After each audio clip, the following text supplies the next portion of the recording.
Social media యుగంలో సినిమాల్లో కనిపించే కామెడీ సీన్లన్నీ నిజ జీవితంలో మన కళ్ళ ముందే కనిపిస్తూ ఉంటాయి. అవన్నీ వీడియోల రూపంలో మన అరచేతిలోకి వచ్చి చేరుతూ ఉంటాయి. వీటిలో కొన్ని యాదృచ్ఛికంగా జరిగితే మరికొన్ని మాత్రం ప్లాన్ చేసుకుని మరీ క్రియేట్ చేస్తూ ఉంటారు. మొత్తానికి ఇలాంటి వీడియోలన్నీ కలిసి నెటిజన్లకు కావాల్సినంత వినోదాన్ని అందిస్తూ ఉంటాయి. తాజాగా ఇలాంటి ఘటనకు సంబంధించిన వీడియో తెగ వైరల్ అవుతోంది. ఇద్దరు యువకులు చెరువు గట్టున స్నానం చేస్తూ ఉంటారు. వారిలో ఓ వ్యక్తి ముఖానికి సబ్బు రాసుకోగానే చేసిన నిర్వాకం చూసి నెటిజన్లు తెగ నవ్వుకుంటూ ఉన్నారు. సోషల్ మీడియాలో ఓ వీడియో తెగ వైరల్ అవుతోంది. ఇద్దరు యువకులు చెరువులో స్నానం చేసేందుకు వెళ్తారు. కొద్దిసేపు స్విమ్మింగ్ చేసిన తర్వాత గట్టుకు వచ్చి సబ్బు రాసుకుంటారు. వారిలో ఓ వ్యక్తి సబ్బును ముఖానికి రాసుకోగానే ఒక్కసారిగా మంట పడుతుంది.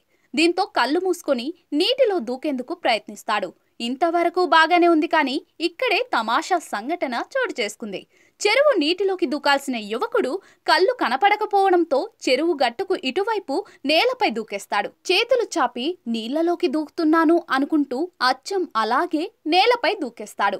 అయితే తీరా నేలపై పడ్డాక షాక్ అవుతాడు.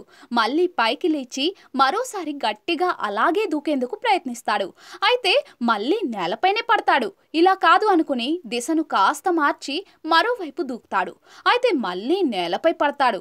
ఇతడి నిర్వాకం చూసి పక్కనే ఉన్న అతడి స్నేహితుడు అవాక్కవుతాడు. చివరకు అతడి వద్దకు వచ్చి పట్టుకుని లాగి నీటిలో విసిరేస్తాడు. ఈ వీడియో ఇంతటితో ముగుస్తుంది. చూస్తూ ఉంటే వారు ఇదంతా నవ్వుకోవడానికి కావాలనే చేసినట్లుగా అనిపిస్తుంది. అయినా వీడియో మాత్రం సోషల్ మీడియాలోని వివిధ వేదికల్లో తెగ వైరల్ అవుతోంది. దీనిపై నెటిజన్లు వివిధ రకాలుగా స్పందిస్తూ ఉన్నారు. అచ్చం కప్పలా గెంతుతున్నాడే అంటూ కొందరు, చాలా ఫన్నీగా ఉంది, గుడ్ యాక్టింగ్ అంటూ మరికొందరు వివిధ రకాల ఎమోజీలతో ఇంకొందరు కామెంట్లు చేస్తున్నారు.